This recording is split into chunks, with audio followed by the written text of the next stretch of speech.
If you were trapped in a creepy old mansion while a flesh-hungry creature of the night was trying to make you into its next meal, what would you do? There's a killer on the loose in Beaverfield, and it's up to one introverted park ranger to save everyone in town. But there's no way to tell who he can trust or if he can even trust himself. I hope he brought his silver bullets, because we're here to break down the mistakes made, what you should do, and how to beat the mystery werewolf in Werewolves Within. Dinner is about to be served at the Beaverfield Inn, and everyone in town is on the menu. On a cloudy day, this middle-aged man is eagerly awaiting for a message on his phone. Just then, he notices something aggressively crashing through the forest around him, as if it's circling him in. But it's moving too quickly for him to get a good look. Confused, he decides to go investigate, but only makes it a few steps before he's violently attacked and dragged away deeper into the woods to be eaten alive. 1 month later, a forest ranger named Finn is moving into town for his first day of work at his new assignment. After driving for a while, Finn eventually arrives at the same lodge where the man was attacked a few weeks earlier. Inside, he finds the owner, a sweet-looking woman named Janine,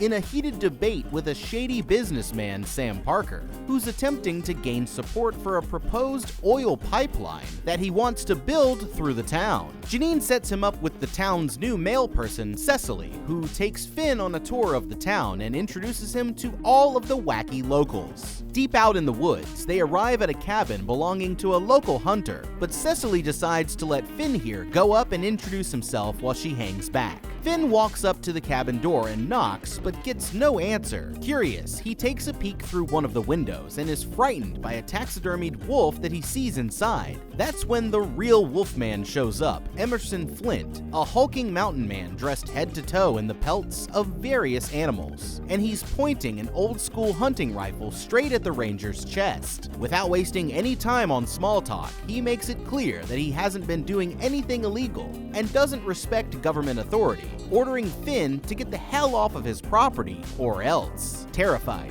Finn sprints back down the path to meet up with Cecily, and the two of them head down to the local bar to grab a bite to eat. That night, a massive blizzard rolls in, knocking out the power to the entire town. This woman, Trish, lets her dog Chachi outside to go use the bathroom, when suddenly something tears the dog off of its leash. Concerned, she pulls open her window and lets out a blood-curdling scream, horrified at whatever she sees out in the dark. Okay, somebody call the Baja Men, because we really need to know who let the dogs out. Or more accurately, who killed and ate the dog after it was let out. But come on now, you know I had to work that joke in there somewhere. Alright, so references to early 2000s reggae groups aside, someone or something just killed Chachi. And whatever it was, it's probably the same thing that got the first guy back at the lodge. They need to figure out what it is, and fast, because it's only a matter of time before it claims another innocent victim. Now, without knowing exactly what we're up against yet, the most likely explanation here is that it's probably some kind of wild animal. We may not be talking about the grasslands of Africa or the rainforests of Colombia, but the countryside of Vermont is no picnic either, and is filled with natural predators that would make short work of a little pup. We're talking coyotes, foxes, lynx, bobcats, raccoons, bears, and even large predatory birds like hawks or owls. If it's been a harsh winter and they're struggling to find something to eat, then there's a good chance of any of these species turning to unlikely food sources like little Chachi here. It's a good theory, but perhaps the real killer is one of the two-legged variety. People have trouble getting along under the best circumstances, especially when there's money on the line. And a heavily divided town like Beaverfield is a recipe for disaster, making everyone who lives there a potential suspect. So let's consider each of their motives and see if we can rule any one out. So far, the only person who we can almost guarantee didn't do it is Trish herself, although we can't completely clear her of suspicion because there's always the chance that she's working on some kind of scheme involving the pipeline and was willing to sacrifice her own pup here to set her plan into motion. When it comes to Cecily, the only reason to suspect her is because she's new in town. But really, she probably has the least motive out of anyone. Of course, we can't rule Finn himself out either, although, like Cecily, there's no clear reason yet for why he would start attacking the locals. Then we have Janine, Devon, and Joachim, who all specifically don't want the pipeline built. Janine here would be a very unlikely suspect, since she's the town's local sweet old lady, and that's exactly why I'd be suspicious. She owns the lodge there in town, and has a vested interest in preserving the area's natural beauty, putting her at odds with Trish's ambition to get the pipeline built. Devon and Hakeem also don't want the pipeline to go through and have the money to thrive in town without it. Plus, no one would ever suspect the friendly couple who run the yoga studio to be dog killers now, would they? The local rednecks, Gwen and Marcus, do want the pipeline to go through, so perhaps they're doing this as a way to scare the holdouts away from town. Marcus also has the added motivation of wanting to get back at them for Trish's creepy husband Pete, allegedly banging his wife, but let's be honest, they don't seem like the type to come up with a well thought out plan, do they? Which brings us to our top suspects, the environmentalist, the businessmen, the hunter, and last but not least, old sneaky Pete here. The environmentalist, Dr. Ellis, is a wild card so far. We don't know much about her yet, but she's there trying to stop the pipeline, and would know how to make it look like a wild animal attack. The businessman Sam Parker, on the other hand, is the most highly motivated out of all to get the pipeline through, and could definitely be trying to create a hoax to get the holdouts to move out of town. Trish's husband Pete would seem unlikely at first, but in criminal investigations, you always suspect the husband until proven otherwise. We know that he's unfaithful to his wife and didn't really seem to care for the dog much. There's always a chance that he could be trying to drive her insane so that he can take 100% of the money from selling their land and get rid of her instead of splitting the profits. Finally, we have the hunter, Emerson Flint, who is,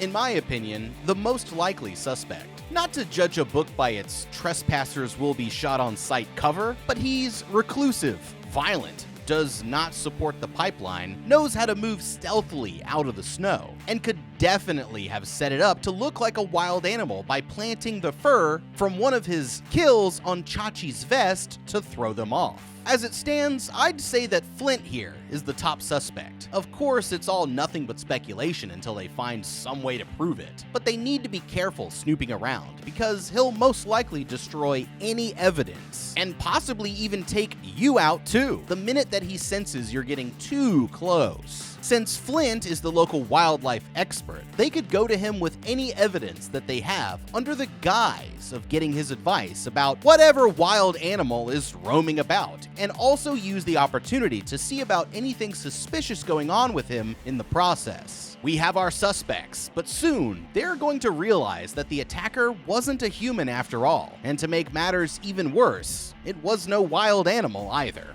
Okay, let's talk about something real for a second. Hair loss. Yeah, I know, not the most epic topic, but it's one that hits way more of us than we want to admit. While I fully embraced my hair situation, the rest of the How to Beat team loves their luscious locks and would do anything to maintain their gorgeous heads of hair. That's why I gotta shout out Keeps, the game changer for guys losing hair. Trust me, I spent way too long Googling, why am I losing my hair? Trying out every miracle spray imaginable, and only ended up more frustrated. But Keeps was different. No shady online orders, no awkward doctor visits. Everything's discreet, personalized, and delivered right to your door. Plus, it actually works. Keeps isn't playing around. They offer the good stuff, the legit FDA-approved product, proven to stop hair loss right in its tracks and get those little guys growing again. Whether you're noticing a little bit of thinning or you are seeing a full-on retreat and want to fight back, Keeps has a plan for you. And it's affordable, way cheaper than the pharmacy. That's a win-win. But here's the thing, we're not the only ones raving about Keeps. Nearly 1 million guys have used it to make their hair keep looking fly. And the reviews speak for themselves. Thousands of before and after pics that'll make your jaw drop. Plus, the convenience factor is unreal. No more scheduling appointments or waiting in line or feeling like everyone is staring at your hairline. Keeps works around your schedule, delivers discreetly, and lets you be confident about your hair without ever leaving the couch. I mean, who can argue with that? So if you're tired of battling hair loss alone and you want to learn how to beat it, hit up Keeps. It's time to stop stressing and start seeing results. Trust me, your future self with a full head of hair will thank you. Hair loss stops with Keeps. For a special offer to get started, go to keeps.com/howtobeat or click the link in the description. That's keeps.com/howtobeat. In the morning, Finn wakes up to find the entire town gathered in the lobby with a heartbroken Trish claiming that a monster killed her dog. She's terrified, but most of them are convinced that it must have been a coyote, and the environmentalist, Dr. Ellis, grabs some fur samples from what's left of the dog's little sweater. Not sure what to think, Finn heads outside to have a look for himself, but what he sees isn't good. A massive landslide has blocked off the only road through the mountains and completely taken out the power lines for the town below, meaning that they're going to be stranded there without electricity until it's all cleared up. The landslide alone would be bad enough, but that's when things start to get really strange. Searching around the side of the building, he finds that their own power generator has been ripped apart by what looks like a set of massive claws. He's probably thinking that things couldn't possibly get any worse, but he hasn't seen anything yet. Local gossip is that Janine's husband supposedly ran away to Belize with his girlfriend a few weeks back. Well, Finn here finds his dead body buried underneath the lodge's porch, and it looks like whatever put him there had been slowly eating him one piece at a time. While taking a look at the body, Dr. Ellis notices something alarming. The muscles in the man's legs have been completely severed, which is similar to how canine species like wolves slow down their prey when hunting. Intrigued, she grabs some more fur samples from the body and says that she's going to compare them with the ones that she found on Chachi's sweater. With no way out of town, everyone starts to worry about who's going to be killed next. Finn suggests getting the hunter to help them out, but they're all too afraid to go with him except for Cecily. When they get to his cabin, Cecily notices the little dog's bloody collar sitting above the hunter's fireplace. Terrified, they rush for the exit, only to realize that they've been locked in. But Emerson calmly opens the door and lets the two of them go unharmed. By the time that they get back to the lodge, conspiracy theories about who could be the killer are already starting to spread. Devin here points out that everyone who's been attacked so far was in support of the pipeline. And since wild animals don't just go around sabotaging power generators, the hunter quickly becomes everyone's prime suspect. Later that evening, Dr. Ellis finds Janine up in her room and says that the hair samples that she collected from her husband and the dog's sweater were definitely from the same animal. It appears to be some species of canine, but strangely, there are no matches anywhere in the database. Night falls, and Finn here suggests that they should all stay at the lodge because there's safety in numbers. The good news is that almost all of them are strapped, so they should be able to defend themselves if the creature strikes again. Before heading to his room, Finn goes to check on the doctor, but she's been behaving strangely and refuses to open the door, leaving the woman on her own. They lock up every door and window in the house and hunker down to wait for sunrise.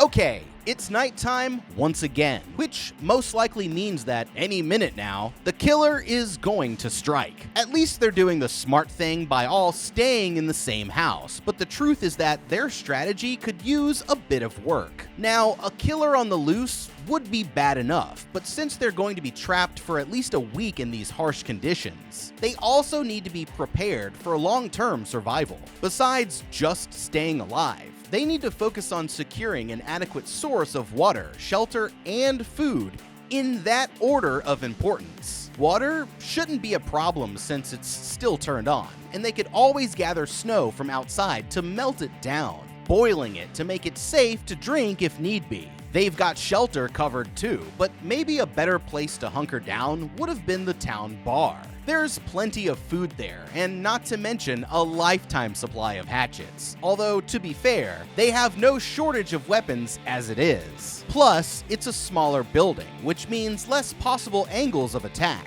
They should be good with what they have, but if they end up needing more, they could group up and scavenge from each of their houses to get food that they can all pool together and ration. They'll want to eat the food that will spoil first, or possibly even leave some outside as a trap for the predator. So their basic needs are covered.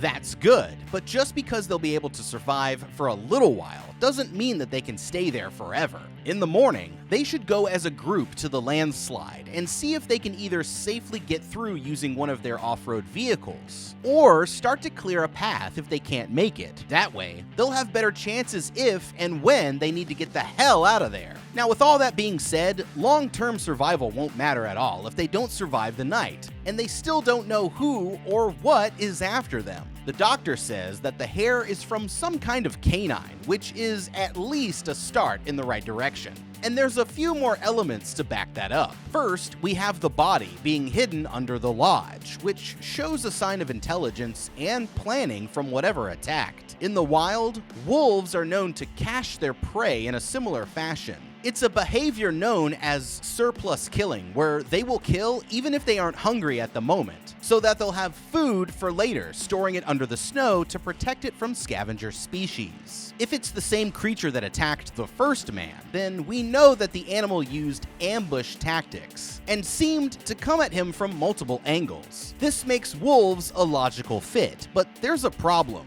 True wolves have been extinct in Vermont since the 1800s, although a hybrid of the species called a coy wolf does exist in the area. That's not the only issue with this theory though. Like Devin said, animals don't go around sabotaging power generators, and based off that, we can safely guess that the killer is most likely a human or something with a human-level intelligence. They have no reason to assume that anything supernatural is involved yet, and nobody could do that much damage without some pretty serious tools, which points my suspicions squarely at the hunter Flint once again. He's the obvious suspect here, but the trouble is that it's almost too obvious. Sure, he's had the dog's collar, but there's always the chance that he could have found it out in his travels, or that it could have been planted by someone like the doctor or Parker, who both want Flint out of town. For now, the killer could really be anyone or anything, and the only way to guarantee their safety is to stick together, not just in the same building, but all in the same room. Not only would this mean that they could all stay warm and keep each other safe, but it also gives Finn a way to watch everyone so that nobody can sneak away to attack, and leaves him with plenty of meat shields to choose from if things get a little crazy. I'd also keep my eyes on that doctor. Common sense tells us that there's safety in numbers, and her being the only one who doesn't want to team up with everyone else is extremely suspicious. If they have the chance, they should demand to have a look at her research for themselves and see what she's really doing in that room. While everyone's sound asleep, the creature somehow finds its way into the house and quickly goes back on the hunt. Upstairs, one of the doors slowly creaks open as something creeps into Pete's room, violently dragging him across the floor and out into the hallway. Terrified, Pete tries his best to fight back, but it's no use, and in the struggle, the unseen creature chomps off his right hand. Gwen comes running and immediately opens fire, managing to scare off the creature, but accidentally hitting Pete in the process. He's badly wounded, but somehow still alive, so Finn quickly patches him up the best that he can.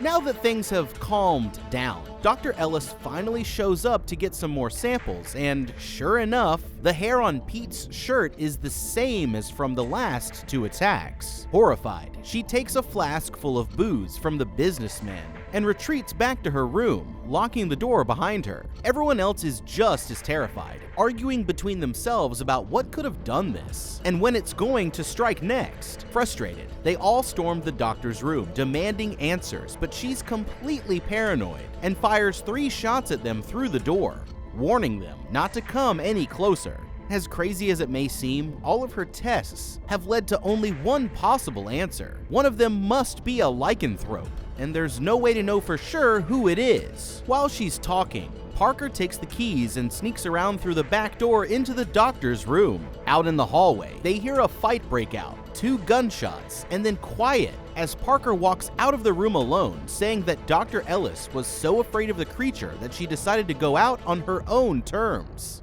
Okay, now we're finally getting somewhere. So, Dr. Ellis here thought that the killer was a werewolf. That sounds pretty crazy. But I'm not here to argue with the actual biologist in the room. We've all heard the legends of the Wolfman. But did you know that these stories had real historical effects? Take two of the most famous examples from history: Peter Stump, the werewolf of Bedburg, and Gilly Garnier, the werewolf of Dole. Stump, a German serial killer, claimed that the devil gave him a magic belt that allowed him to transform into a flesh-hungry beast. By night, he would stalk the countryside, gorging on the blood of both livestock and human beings. When he was finally caught, he was beheaded, his body burned, and his head put on a pole as a warning to others. Garnier, a French hermit, was accused of killing and eating children from his village. He claimed that, when he was struggling to find food, a specter gave him an ointment to transform him into a wolf,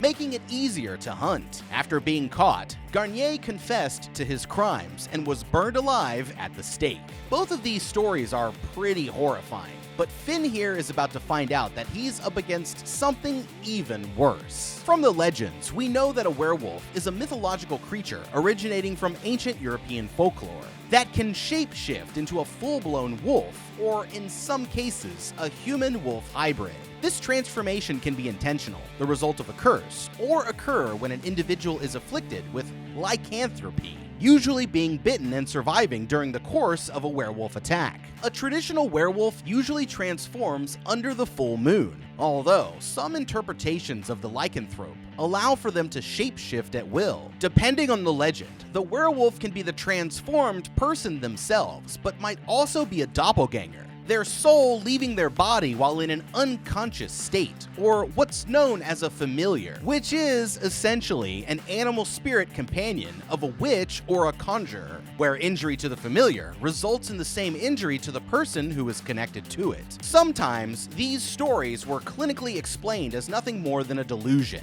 or a rare disease known as hypertrichosis, which causes you to grow abnormally large amounts of hair all over your body. Well, I wonder if I was born with hypertrichosis. Alright, so we've covered the basics on what werewolves are, but now they need to figure out if one of them actually is one. Perhaps the answer can be found in their method of transformation. In some stories, the person is said to transform by removing all of their clothes and putting on the skin of a wolf, or by drinking from an enchanted stream out in the forest, which sounds an awful lot like something that Flint would do. There's also the possibility of a deal with the devil, and if that doesn't have Parker written all over it, then I don't know what does.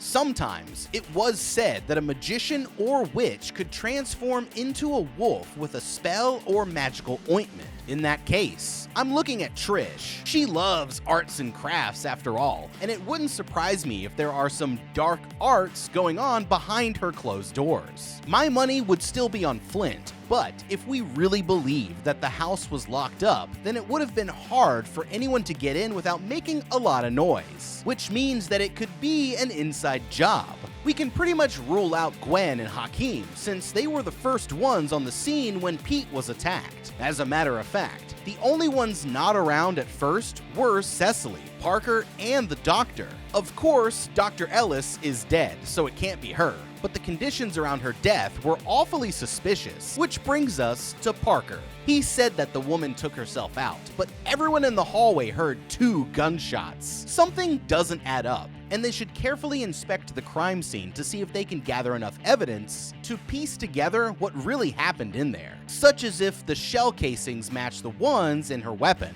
how many rounds fit in her magazine, and how many of them were actually used. The woman Janine, who owns the place, also has a lot of werewolf imagery and books all over the house, and would have extensive knowledge of the place's layout, such as any secret passages that she might use to move around undetected. In some legends in Latin America, the 7th son of a 7th son was believed to be a werewolf. She may not be anyone's son, but earlier Cecily herself did mention that she's the 7th child in her family. So we can't rule her out either, just to be safe. The creature is willing to attack, even though it knows that they're all in the building, and doesn't seem to be very afraid of their numbers. Although it does run off when confronted with an overwhelming force, which means that everyone sticking together in one area is going to be their best option. Not only would this increase their chances of survival, but it gives them a chance to put each other up to the test to see if any suspects pop up. The legends say that there are ways to identify a werewolf even when in human form, and some of them are pretty silly if I'm being completely honest. The suspect might have a unibrow, overgrown fingernails that look more like claws, strange looking ears, or an unnatural bouncing sort of stride when they walk. But at a glance, nobody here really seems to fit any of those descriptions. A few old school strategies for werewolf detection involve creating a superficial cut to see if there's any fur under a person's skin, or checking for hair under their tongue. But I doubt that they're going to have much success with either of these methods. Here's what I would try instead. It is said that once they return to human form, the werewolf is supposed to be physically weak and in a state of depression after their night of unrestrained primal rage. Because of this, one way to cure a werewolf was by literally just working the person to the point of exhaustion. So until we find out who's responsible for the attacks, there's going to be mandatory cardio around the clock for everyone in the house. This might suss out who's the werewolf, and as an added bonus, they'll all be getting in better physical shape, which is always a good thing. In medieval Europe, another way to cure a werewolf was by using a potion made with a wildflower called wolfsbane.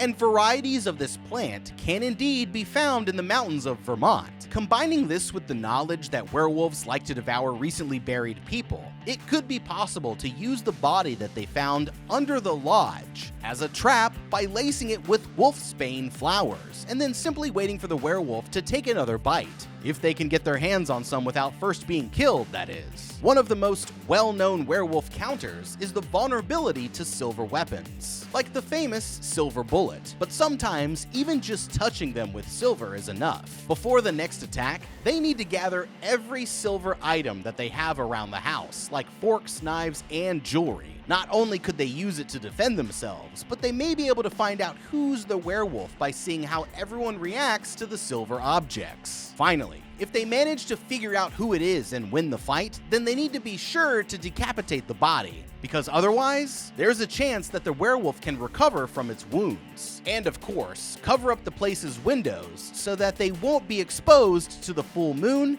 just in case.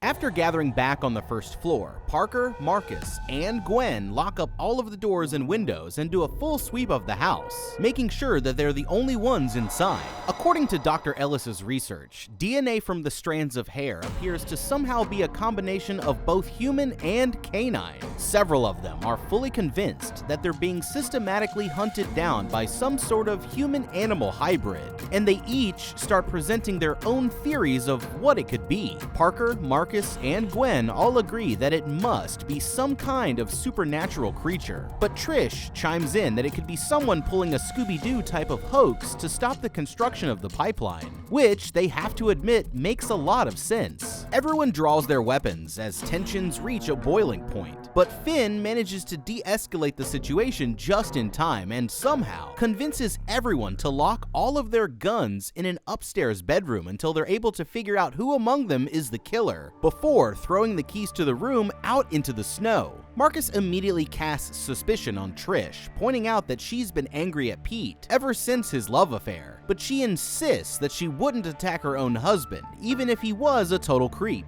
Just then, Pete starts cackling like a maniac from his place in the corner, and suddenly confesses that he is the werewolf, or maybe they all are. Clearly, the blood loss is making him a bit delusional, but one of them must be responsible. Parker here tries to throw Janine under the bus, insinuating that she killed her own husband because he wanted to sell the inn to make way for the pipeline, which would explain why his body was buried right below their own porch. Mortified, Janine breaks down in tears and places the blame right back on Parker, saying that he was the only one in the room with the doctor when she died, and that he definitely has the most to gain from everyone else leaving town. A shouting match quickly breaks out between the different sides until Finn suddenly stands up and spikes a teacup into the wall. pleading with them to all calm down and think about this rationally. He points out that they all have more in common than they think and tries to bring them together as a community, giving a big inspirational speech about why they should trust one another instead of turning on each other at the first sign of trouble. But they're not buying it. Unconvinced, Gwen and Marcus decide that they're going to take their chances on their own, and eventually, everyone follows them out except for Finn, Cicely, and Janine. They all split up and go back to their own houses to look out for themselves, but that was their biggest mistake. Okay, this is definitely going to backfire. They started off strong, but now that tensions are at their highest, they're doing almost everything wrong. First off, it should be obvious that splitting up will only make it easier for the killer to take them out one at a time. And to make matters even worse, they got rid of all their weapons, leaving them with pretty much no way to defend themselves. I'm still highly suspicious of Parker here. After all, why would he and the rednecks go through all the trouble of clearing the house just to leave when they know it's safe? Personally, I wouldn't take their word for it until I check over the entire place myself. Also, if I were Finn here, I'd make it my top priority to find those keys or break into the room to get the guns back. That way, he, Cicely, and Janine will be heavily armed and have an easier time defending themselves now that they only have to look out for the three of them, and not the whole rest of the town. Instead of barricading up the whole house, they should focus on choosing a specific area where they will hunker down, like the main room or the kitchen, in order to narrow down the amount of angles that they have to watch. Hopefully the killer goes after the easier targets before them, but they're about to find out that there's more than one bloodthirsty maniac in town. The remaining three start doing what they can to shore up the lodge for the night, with Janine and Finn using anything they can find to barricade the doors and windows. They may have locked up their weapons, but Finn reassures Cicely that he's still carrying some bear spray just in case the creature attacks again. And he's not the only one who's ready for a fight. Outside, Parker pops his trunk, revealing that he has a full-blown werewolf hunting arsenal on him, complete with 2 handguns, extra magazines, grenades, and a tricked-out crossbow with a hunting scope and silver bullets. It looks like he's been preparing for this moment for a long time, and now he's ready to take matters into his own hands. Sometime later, Finn wakes up to a horrified shriek from somewhere on the second floor. Upstairs, he's frightened by Cicely and Janine, who also came to investigate when they heard the sound. Cicely thinks that there's something in Parker's room, so the two of them go to check it out, telling Janine to lock herself in the bedroom until they can make sure that it's safe. Inside, they quickly notice that one of the windows is wide open. Cicely here finds an old newspaper on the floor with a front-page article about how 2 dead bodies were found at another wilderness area, right around the time that Finn would have been working there. It's definitely suspicious, but that's when Finn finds a hunting knife tucked away in one of the dresser drawers, and it smells like diesel fuel, indicating that this was the weapon used to sabotage the power generators all over town. There's also a map of the state with X's marking where each of the bodies were found, and it looks like Parker here has been tracking the attacks for months. So is Parker the killer? Is it Finn? Or is it someone else entirely? Cicely here isn't sure what to believe, and just then, they hear a crashing noise from downstairs. Someone or something has just broken in. Meanwhile, Devin and Joaquin are making their way home through the forest when they hear a strange sound and are suddenly blinded by an incredibly bright light. Panicking, they each take off in separate directions, with Joaquin retreating back towards the house, and Devin fleeing deeper into the woods. It looks like Joaquin made the right call because seconds later, Devin is knocked off of his feet by the attacker, but this is no werewolf. It's Trish, and she's decided to take advantage of the chaos by getting rid of anyone who's opposed to the pipeline herself. Before he can even fight back, she crouches down over Devin and stabs him in the neck with a maple tap from one of the nearby trees, killing him instantly.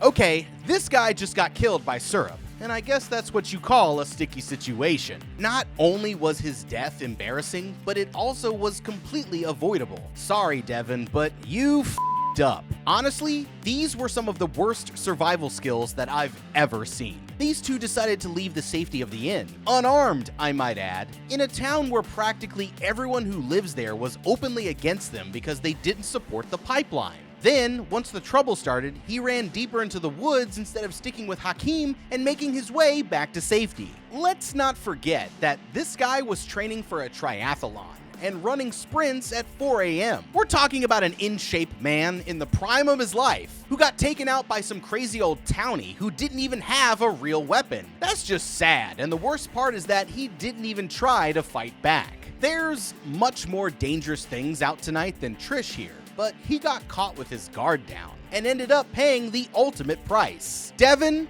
whew, you f***ed up. Back at the lodge, Cecily and Finn realize that the noise was Parker in his full hunting gear breaking in to search the house. As they try to sneak by him, Cecily accidentally steps on a creaky floorboard, forcing them to run for their lives. As Parker comes chasing after them, they end up taking cover under the lodge with Parker, searching for them outside, now fully convinced that there really is a werewolf among them, and vowing that he's going to hunt it down before it chews him up too. Suddenly, they're started by Joaquim, who's also hiding out under the building. He tells them that he and Devin were attacked near Trish's house before they split up, and the three of them decide to go over there and check it out. When they get to the woman's house, they quickly realize that there's someone in the master bedroom, but once again, a werewolf it is not. It's Marcus, and he's made himself a Freddy Krueger glove out of some kitchen knives and duct tape as a way to protect himself so that he can steal everyone in town's stuff while they're all tearing each other apart. As Finn steps forward to confront him, Marcus flings a potted plant at his head and runs into the street with a bag full of stolen junk. Seconds later, Gwen comes to pick him up with her truck but ends up backing right over him at full speed. No sooner does this happen than Trish shows up and blasts her in the side of the head with her pistol for having an affair with her man. Terrified, Finn, Cecily, and Joaquim try escaping through the back door of the house, but Trish here beats them to it. Holding them at gunpoint, she orders them all to stand still, shouting at them that they don't belong in this town and shouldn't have tried to stop the pipeline if they didn't want to be killed. As she's finishing her rant, she suddenly notices her husband slumped over on the couch, dead, after finally succumbing to his wounds. While she's distracted, Joaquim here quietly grabs a heavy metal poker from the fireplace, using it to strike Trish in the head, and she collapses forward into the flames, dying from the injury. Okay, that was a little too close for comfort. These idiots should have predicted that obviously Trish was going to know about the back door to her own house. And they're just lucky that Hakim here at least took action while they were busy freaking out. What they should have done was lock Trish out, and then when she circled around, ran out through the front door, jumped into Marcus's truck, and got out of there. One more mistake could cost them their lives, so I'd be sure to take Trish's gun while I had the chance, just in case they run into any more trouble before the night is over. Finn and Cecily here decide that their best bet is to take Marcus's truck and get the hell out of town. But before they can make it far, they're confronted by Parker, who's armed to the teeth and out for blood. While Finn's busy trying to convince the man to let them go, Joaquim grabs Cecily and takes her hostage, convinced that she must be the werewolf because she's the 7th child in her family. He can hardly believe it himself, but he's so stressed out that at this point it seems like the only logical option. Suddenly, a crossbow bolt whistles through the air, narrowly missing Finn's shoulder, but hitting Joaquim straight in the chest, and he falls to the ground dead. Parker reloads as Finn takes cover around the side of the truck, but Cecily can't get the vehicle started, and the man drags her back out into the street. Frustrated, he starts going off about how all of the attacks have happened in locations where the ranger was working, and claims that he found the gas-soaked knife in Finn's bedroom. Confused, Finn contradicts the maniac, saying that they found the knife in his room, and arguing that this is all his fault for turning the community against each other over his pipeline. Whether Finn's actually guilty or not, Parker here decides that he's heard enough and raises his crossbow to deliver the killing shot, but Cecily kicks him in the knee at the last second, giving Finn the chance to take him to the ground. In the chaos, Parker stabs Finn with a hidden Assassin's Creed blade, quickly rolling on top of him. But Finn blinds him with his bear spray and pushes him off. Furious, the businessman draws his gun, ready to finish them both off, but just then, it turns out that Joaquim is still alive, and he fires into a propane tank directly behind Parker, killing the man in a massive fireball, before finally dying from his own injuries. Okay, all of the local crazies are finally down, which means either the killer is dead, it's someone else entirely, or it's Finn or Cecily. The truth is that Finn here still can't trust anyone besides himself, and plus, the hunter could still be out there. He's going to have to decide whether to stick with Cecily or not. But personally, I'd ditch her at the first chance, take Parker's truck and any of his gear and get out of there as quickly as possible. It's going to be easier to fend for himself at this point, and he could always send back help if he makes it out alive. After all, it's better that at least one of them gets away than everyone ends up dead. By some miracle, the power suddenly comes back on all around town. Cecily and Finn managed to survive the blast, but he's badly injured, so they retreat to the bar to patch up his wounds. Inside, Finn finds dozens upon dozens of undelivered packages, including the parts that Gwen the mechanic was waiting on to fix her snowplow that could have gotten them out of there right from the start. Even worse, there's a phone and an ID card belonging to none other than David Sherman himself, Janine's dead husband and the town's original mailman. Terrified, Finn makes his way back out into the dining room, where he finds Cecily there waiting for him. He's already figured out what's going on. Everything that his new friend had told him had been a complete and total lie, and she's been the werewolf all along. That's when Cecily mutates into her true form, doubling over as she begins to grow razor-sharp claws, huge fangs, and bright yellow eyes. With her transformation complete, she's about to attack Finn, when suddenly, she's struck in the back of the head with a shovel, knocking her down. To Finn's surprise, it's Emerson the Hunter there to save the day, but in the blink of an eye, Cecily springs back up from behind and throws the huge man to the other side of the building, knocking him out. With Emerson out of the way, Cecily begins searching around the bar for Finn, but he won't be going down without a fight. Gathering his courage, he takes cover behind the rack of hatchets and grabs two of them, ready to throw down. As Cecily closes in, Finn starts chucking hatchets at her like a madman, but she leaps on top of him and easily takes him down, pinning him to the floor. Cecily gets ready to deliver the killing blow until suddenly, Finn grabs a broken snowshoe from the ground and uses it to stab her straight through the neck. It works, and Cecily's lifeless body collapses to the floor. But Finn here isn't safe just yet. As he staggers towards the exit, he finds Emerson somehow still alive and helps him get back to his feet, thanking the man for saving his life. They shouldn't speak too soon though, because while they're distracted, Cecily rises up from the floor and leaps towards them. Before the two of them can even react, Janine crashes through the door and fires one of the silver bolts straight through Cecily's chest, killing her for good. And the town of Beaverfield is finally safe. Or at least what's left of it anyway. But what would you do? If I was like chillin' and then some werewolves showed up, I'd freak out. I don't know about you guys, but yeah, I'd freak out. Werewolves, #1 scariest thing in my whole life. I used to think my uncle was a werewolf, and I wouldn't go to any family gatherings because I knew he would be there. Enough about me. Let us know what you would do down in the comments below. Thank you so much for watching. Leave a like and subscribe, and check out the How to Beat playlist for more videos just like this. And have a damn good day.